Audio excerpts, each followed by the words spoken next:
Friends, ಎಲ್ರಿಗೂ ನಮಸ್ಕಾರ. ಎಲ್ಲರೂ ಹೇಗಿದ್ದೀರಾ? ಎಲ್ಲರೂ ಚೆನ್ನಾಗಿದ್ದೀರಾ ಅಂತ ತಿಳ್ಕೊಂಡಿದ್ದೀನಿ. ಇದು ಗುರುವಾರದ ವ್ಲಾಗು, ಅಂದರೆ 2 ಡೇಸ್ದು, ಗುರುವಾರ ಮತ್ತು ಶುಕ್ರವಾರ 2 ದಿನದ ಮಿಕ್ಸ್ ವ್ಲಾಗ್ ಇದು.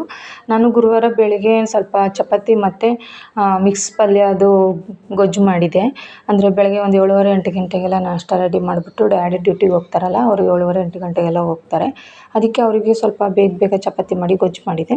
ತಿನ್ಕೊಂಡು ಡ್ಯಾಡಿ ಡ್ಯೂಟಿಗೆ ಹೊರಟರು. ನಾನು ಎಲ್ಲ ಅವ್ರಿಗೆ ಫಸ್ಟ್ ಅವರಿಗೆ ರೆಡಿ ಮಾಡಿಕೊಟ್ಬಿಟ್ಟು ಆಮೇಲೆ ಸ್ವಲ್ಪ ಟೀ ಕಾಯಿಸ್ಕೊಂಡು ಕುಡಿಯೋಣ ಅಂತೇಳಿ ಟೀ ಕಾಯಿಸಿಟ್ಟೆ. ಅಮ್ಮನಿಗೆ ಸ್ವಲ್ಪ ಹಾಲು ಕಾಯಿಸ್ಕೊಟ್ಟೆ. ಅಮ್ಮನೂ ಹಾಲು ಕುಡಿದ್ರು. ಎಲ್ಲರದ್ದು ತಿಂಡಿ ಆಯಿತು. ನನ್ನದು ತಿಂಡಿ ಆಗಿರಲಿಲ್ಲ, ನಾನೇನು ತಿಂಡಿ ಮಾಡಿರಲಿಲ್ಲ. ಅದಕ್ಕೆ ನಾನು 1 ಚಪಾತಿ ಸ್ವಲ್ಪ ಗೊಜ್ಜು ಹಾಕ್ಕೊಂಡು ತಿಂಡಿ ತಿನ್ನೋಣ ಅಂತ ಕೂತ್ಕೊಂಡೆ. ನನ್ನ ಮಗಳು ನೋಡಿ ಆಟ ಆಡ್ತಾಯಿದ್ಲು. ಸ್ವಲ್ಪ ಯಾಕೋ ಸಪ್ಪೆ ಇದ್ಲು, ಮೈ ಬಿಸಿಯಾಗಿತ್ತು ಅವಳಿಗೆ. ಇರಲಿ ಅಂದ್ಬಿಟ್ಟು ಒಂದು ಚಪಾತಿ ತಿನ್ನಿಸ್ಬಿಟ್ಟು ಅವಳಿಗೆ ಸ್ವಲ್ಪ ಸಿರಪ್ಪು ಮತ್ತು ಜ್ವರದ ಸಿರಪ್ಪು 2 ಹಾಕ್ಕೊಂಡೆ. ಹಾಕ್ಬಿಟ್ಟು ನಾನು ತಿಂಡಿ ತಿನ್ಕೊಂಡು ಪಾಪುನ ಮಲಗಿಸ್ದೆ. ನೋಡಿ ಮಲಗಿದ್ಲು. ಅದಾದಮೇಲೆ ಸ್ವಲ್ಪ ವೀಡಿಯೋ ಮಾಡ್ಕೊಂಡಿಲ್ಲ. ಇದು 9:30 ಮಾಡ್ಕೊಂಡಿರೋ ವೀಡಿಯೋ. ಅಂದರೆ ಅವಳು ಸ್ವಲ್ಪ ರ್ಯಾಸಸ್ ಎಲ್ಲ ಜಾಸ್ತಿ ಆಗಿಬಿಟ್ಟಿತ್ತು. ರ್ಯಾಸಸ್ ಜಾಸ್ತಿ ಆಗಿಬಿಟ್ಟಿತ್ತಲ್ಲ, ನಾವು ಈ ನೈಟೆಲ್ಲ ನಿದ್ದೆ ಮಾಡಲ್ಲ, ಸುಮ್ಮನೆ ಅಳಕ್ಕೆ ಶುರು ಮಾಡ್ತಾಳೆ ಅಂದ್ಬಿಟ್ಟು ಹಾಸ್ಪಿಟಲ್ಗೆ ಹೊರಟ್ವಿ. ನೋಡಿ ಮುಖ ಎಲ್ಲ ಊದ್ಕೊಬಿಟ್ಟಿತ್ತು, ಕಣ್ಣೆಲ್ಲ ಊದ್ಕೊಂಡಿತ್ತು, ತುಟಿ ಕಿವಿ ಎಲ್ಲ ಊತ ಬಂದುಬಿಟ್ಟಿತ್ತು. ಸ್ವಲ್ಪ ಅಲರ್ಜಿ ಥರ ಆಗಿತ್ತು, ಇನ್ಫೆಕ್ಷನ್ ಥರ ಆಗಿತ್ತು. ಪಾಪಗೆ ನೋಡೋಕ್ಕೆ ಚೆನ್ನಾಗಿ ಆ್ಯಕ್ಟಿವ್ ಆಗಿ ಚೆನ್ನಾಗಿದ್ದಾಳೆ, ಆದರೆ ಒಳಗಡೆ ಫೀವರ್ ಇದೆ ಮತ್ತು ಅಲರ್ಜಿ ಥರ ಆಗ್ತೈತೆ ಪದೇ ಅಂದ್ಬಿಟ್ಟು ಹಾಸ್ಪಿಟಲ್ಗೆ ಕರ್ಕೊಂಡು ಬಂದ್ವಿ.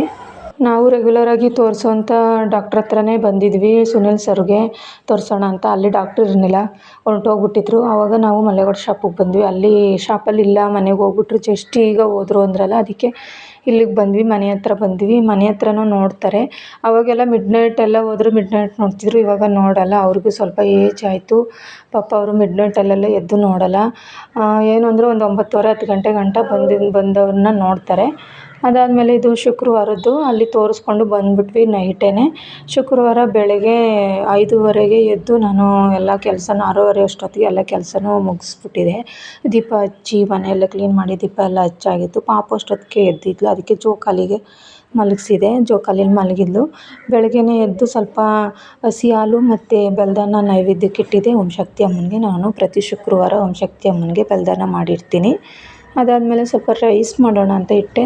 ಟೀ ಕಾಯಿಸ್ಕೊಂಡು ಕುಡಿದ್ಬಿಟ್ಟು ಅಮ್ಮನಿಗೆ 1 ಗ್ಲಾಸ್ ಹಾಲು ಕಾಯಿಸ್ಕೊಟ್ಬಿಟ್ಟು ನಾನು ಟೊಮೊಟೊ ಸಾರು ಮಾಡಿದೆ. ಅರ್ಜೆಂಟಿಗೆ ಟೊಮೊಟೊ ಸಾರು ಮಾಡಿ ರೈಸ್ ಮಾಡಿ ಡ್ಯಾಡಿಗೆ ಮುದ್ದೆ ಮಾಡಿಕೊಟ್ಟು ಎಲ್ಲ ರೆಡಿ ಮಾಡಿದೆ. ಅಂದರೆ ಹಾಸ್ಪಿಟಲ್ಗೆ ಮತ್ತೆ ಹೋಗಬೇಕಾಗಿತ್ತು, ಯಾಕೆಂದರೆ ಅವಳಿಗೆ ಜ್ವರ ಕಮ್ಮಿ ಆಗಿರಲಿಲ್ಲ ಮತ್ತು ರ್ಯಾಸಸ್ ಸ್ವಲ್ಪ ಅಷ್ಟೇ ಕಡಿಮೆ ಆಗಿದ್ದು ಹಾಗೆ ಇತ್ತು. ಅದಕ್ಕೆ ನಾನು ಯಾವಾಗಲೂ ತೋರಿಸೋಂಥ ಮಾಮೂಲಿ ರೆಗ್ಯುಲರಾಗಿ ತೋರಿಸೋಂಥ ಡಾಕ್ಟ್ರಿಗೆ ತೋರಿಸೋಣ ಅಂತ ಅಂದ್ಬಿಟ್ಟು ನಾನು ಬೇಗ ಎಲ್ಲ ಕೆಲಸನೂ ಮುಗಿಸ್ಕೊತಾ ಇದ್ದೆ. ಪಾಪು ನೋಡಿ ಆಟ ಆಡ್ತಾಯಿದ್ಲು. ಬೆಳಗ್ಗೆ ಎದ್ಬಿಟ್ಟು ನಮ್ಮ ರಂಜು ಮಗಳನ್ನ ಜೊತೆ ಮಲಿಕೊಂಡು ಆಟ ಆಡ್ತಾಯಿದ್ಲು.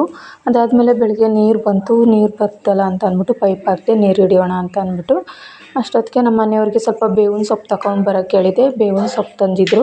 ಬೇವಿನ ಸೊಪ್ಪು ಏನಕ್ಕಪ್ಪ ಅಂತ ಅಂದರೆ ಪಾಪುಗೆ ಅಮ್ಮ ಥರ ಆಗಿದ್ರು ಆ ಥರ ರ್ಯಾಸಸ್ ಬರ್ತಾ ಇರ್ತದೆ ಅಂತ ಹೇಳ್ಬಿಟ್ಟು ಡ್ಯಾಡಿ ಬೇವಿನ ಸೊಪ್ಪನ್ನ ತರಕ್ಕೆ ಹೇಳಿದರು. ಬೇವಿನ ಸೊಪ್ಪು ಮತ್ತು ಅರಿಶಿನ ರುಬ್ಬಿಟ್ಟು ಚೆನ್ನಾಗಿ ರುಬ್ಬಿ ಅದು ಮೈಗೆ ಹಚ್ಚಿ 2 ಮಿನಿಟ್ಸ್ ಬಿಟ್ಟು ಸ್ನಾನ ಮಾಡಿಸ್ಬೇಕು. ಸ್ನಾನ ಮಾಡಿಸಾದ್ಮೇಲೆ ಸ್ವಲ್ಪ ಧೂಪದ ಹೊಗೆ ಕೊಡಬೇಕು. ಹಾಗೆ ಎಲ್ಲ ರೆಡಿ ಮಾಡಿ ಅವಳಿಗೆ ಸ್ನಾನ ಮಾಡಿಸಿ ಧೂಪದ ಹೊಗೆ ಕೊಟ್ಬಿಟ್ಟು ಹಾಸ್ಪಿಟಲ್ಗೆ ಹೋಗೋಣ ಅಂತ ಇಲ್ಲಿಗೆ ಕರ್ಕೊಂಡು ಬಂದ್ವಿ. ಇಲ್ಲಿ ಕ್ಲಿನಿಕ್ ಹತ್ರ ಬಂದ್ವಿ. ನಾವು ಸುನಿಲ್ ಸರ್ ಕ್ಲಿನಿಕ್ ಹತ್ರ ಬಂದ್ವಿ. ಸ್ವಲ್ಪ ಫ್ರೀಯಾಗಿತ್ತು, ಫುಲ್ ಏನು ರಶ್ ಇರಲಿಲ್ಲ. ಯಾವಾಗಲೂ ರಶ್ ಇರುತ್ತೆ ಹಾಸ್ಪಿಟಲು. ಅದಾದಮೇಲೆ ಬಂದ್ವಿ. ನೋಡಿ ಶುಭ ಕ್ಲಿನಿಕ್ ಅಂತ ಅಂದ್ಬಿಟ್ಟು. ಡಾಕ್ಟ್ರ್ ಹೆಸರು ಸುನಿಲ್ ಸರು, ಪಿಡಿಯಾಟ್ರಿಷನು. ತುಂಬ ಚೆನ್ನಾಗಿ ನೋಡ್ತಾರೆ. ನಾವು ಯಾವಾಗಲೂ ಇಲ್ಲಿಗೆ ಬಂದು ತೋರಿಸೋದು. ನೋಡಿ ಪಾಪು ಚೆನ್ನಾಗಿ ಆ್ಯಕ್ಟಿವ್ ಆಗಿದ್ದಾಳೆ, ಆದರೆ ಜ್ವರ ಇದೆ, ಫೀವರ್ ಇದೆ ಅವಳಿಗೆ. ಹಾಗೆಯೇ ಮತ್ತು ರ್ಯಾಸಸ್ಸು ಕಡಿಮೆ ಆಗಿರಲಿಲ್ಲ, ಸ್ವಲ್ಪ ಹಾಗೇ ಇತ್ತು. ತೋರಿಸ್ಕೊಂಡ್ವಿ. ತೋರಿಸಿದ್ದಕ್ಕೆ ಅವರು ಬ್ಲಡ್ ಟೆಸ್ಟು CBC ಮತ್ತು ವೈಡಲ್ಲು ಮತ್ತು ಯೂರಿನ್ ಟೆಸ್ಟ್ ಮಾಡ್ಸೋಕ್ಕೆ ಹೇಳಿದರು. ಎಲ್ಲನೂ ಮಾಡಿಸೋಣ ಅಂತ ಇಲ್ಲಿ ಲ್ಯಾಬಿಗೆ ಬಂದ್ವಿ. ಲ್ಯಾಬಲ್ಲಿ ಬ್ಲಡ್ ಸ್ಯಾಂಪಲ್ ಕೊಟ್ವಿ. ಬ್ಲಡ್ ಸ್ಯಾಂಪಲ್ ಕೊಟ್ಬಿಟ್ಟು ರಿಪೋರ್ಟ್ ಬರೋ ತನಕ ವೆಯ್ಟ್ ಮಾಡಿ ರಿಪೋರ್ಟ್ ಇಸ್ಕೊಂಡು ಇಲ್ಲಿ ಹಾಸ್ಪಿಟಲ್ಗೆ ಬಂದ್ವಿ, ಅಂದರೆ ಕ್ಲಿನಿಕ್ ಹತ್ರ ಬಂದ್ವಿ. ಅವರು ರಿಪೋರ್ಟ್ ನೋಡಿಬಿಟ್ಟು ಸ್ವಲ್ಪ ಬ್ಲಡ್ ಇನ್ಫೆಕ್ಷನ್ ಥರ ಆಗಿದೆ, ಪಾಪುಗೆ ಖಾರ ಪದಾರ್ಥ ಏನು ಕೊಡಬೇಡಿ, ಸ್ಪೈಸಿ ಫುಡ್ ಕೊಡಬೇಡಿ, ಆಮೇಲೆ ಹಾಲನ್ನು ಮೊಸರನ್ನ ಈ ಥರ ಕೊಡಿ ಅಂತ ಹೇಳಿದ್ರು. ಅಲ್ಲಿಂದ ಮನೆಗೆ ಬಂದು ಮನೇಲಿ ತಂಬಿಟ್ಟೆಲ್ಲ ರೆಡಿ ಮಾಡ್ಕೊಂಡ್ವಿ. ಅಂದರೆ ಮಾರಿ ಹಬ್ಬದ ದಿನ ನಾವು ತಂಬಿಟ್ಟಾರತಿ ತೊಗೊಂಡು ಹೋಗಿರಲಿಲ್ಲ. ನೈಟ್ ಬರೋದು ಲೇಟ್ ಆಗಿಬಿಟ್ಟಿತ್ತು. ಅಮ್ಮನ ಹಾಸ್ಪಿಟಲ್ಗೆ ಕರ್ಕೊಂಡು ಹೋಗಿದ್ದೆ ಅವತ್ತೊಂದು ದಿನ. ಅವತ್ತು ಸಂಜೆ ಆಯಿತು ಬರೋದು, ಅದಕ್ಕೆ ನಾವು ತಂಬಿಟ್ಟಾರತಿ ಹಿಡ್ದಿರಲಿಲ್ಲ. ಅದಕ್ಕೆ ನಾವು ಏನು ಮಾಡಿದ್ವು, ಪಾಪುಗೆ ಬೇರೆ ಅಮ್ಮ ಆಗಿದೆಯಲ್ಲ, ತಂಬ್ ತೋರಿಸ್ಕೊಂಡು ಬರೋಣ ಮಾರಮ್ಮನ ದೇವಸ್ಥಾನಕ್ಕೆ ಹೋಗಿ ಅಂದ್ಬಿಟ್ಟು ಎಳನೀರು, ಮೊಸರನ್ನ ಮತ್ತು ತಂಬಿಟ್ಟು, ಆಮೇಲೆ ತಂಬಿಟ್ಟು ಆರತಿ ಎಲ್ಲನೂ ರೆಡಿ ಮಾಡಿಕೊಂಡು ಹೋದ್ವಿ. ಇಲ್ಲಿ ಪೂಜೆ ಮಾಡಿಬಿಟ್ಟು ಮಾರಮ್ಮನ ನೆತ್ತಿ ಮೇಕೆ ಸ್ವಲ್ಪ ಎಳ್ನೀರು ಹಾಕ್ಬಿಟ್ಟು, ಆಮೇಲೆ ಪಾಪುಗೆ ಅಲ್ಲೇ ಕುಡಿಸಿ ಅಂತ ಎಳ್ನೀರು ಕೊಡ್ತಾರೆ, ಅಲ್ಲೇ ಕುಡಿಸ್ಬೇಕು. ಬೇವಿನ ಸೊಪ್ಪನ್ನ ಮಡಿ ಬಟ್ಟೆ ಹಾಸ್ಬಿಟ್ಟು ಪಾಪು ಮಲಗ್ತಾಳಲ್ಲ ಅದ್ರ ಮೇಲೆ ಹಾಕಿ ಮಲಗಿಸ್ಬೇಕು ಅವಳನ್ನ. ಅದಾದಮೇಲೆ ಅಮ್ಮ ಬಂದರೆ ಯಾವ ಥರ ನಾವು ಮನೆಯಲ್ಲೇ ಪರಿಹಾರ ಮಾಡ್ಕೋಬೇಕು ಅಂತಂದರೆ, ಅಮ್ಮ ಬಂದಾಗ ನಾವು ಪಾಪುಗೆ ಅಮ್ಮ ಆಗಿದೆ ಅಂತ ಗೊತ್ತಾದಾಗ ಬೇವಿನ ಸೊಪ್ಪು ಮತ್ತು ಅರಿಶಿನ ಜೊತೆಗೆ ರುಬ್ಬಿ ಅದನ್ನು ಮೈಗೆ ಹಚ್ಚಬೇಕು. 2 ಮಿನಿಟ್ಸ್ ಬಿಟ್ಟು ಆಮೇಲೆ ಸ್ನಾನ ಮಾಡಿಸಿ ಧೂಪದ ಹೊಗೆ ಕೊಡಬೇಕು. ಮಡಿ ಬಟ್ಟೆನೇ ಹಾಸಿ ಮಲಗಿಸ್ಬೇಕು, ಮಡಿ ಬಟ್ಟೆನೇ ಹಾಕಬೇಕು. ಆಮೇಲೆ ಚಿಕನು, ಮಟನ್ನು, ನಾನ್ ವೆಜ್ ಎಲ್ಲ ತಿನ್ನಿಸ್ಬಾರ್ದು, ಖಾರ ಐಟಮ್ ತಿನ್ನಿಸ್ಬಾರ್ದು. ಮೊಸರು, ಮಜ್ಜಿಗೆ ಮತ್ತು ಹಾಲನ್ನೇ ಕೊಡಬೇಕು. ತುಂಬ ಕೇರ್ಫುಲ್ಲಾಗಿ ನೋಡ್ಕೋಬೇಕು. ಆಮೇಲೆ ಈ ಟೈಮಲ್ಲಿ ಮಕ್ಕಳಿಗೆ ಎದುರಿಸೋದು, ಹೊಡಿಯೋದು ಎಲ್ಲ ಮಾಡಬಾರ್ದಂತೆ.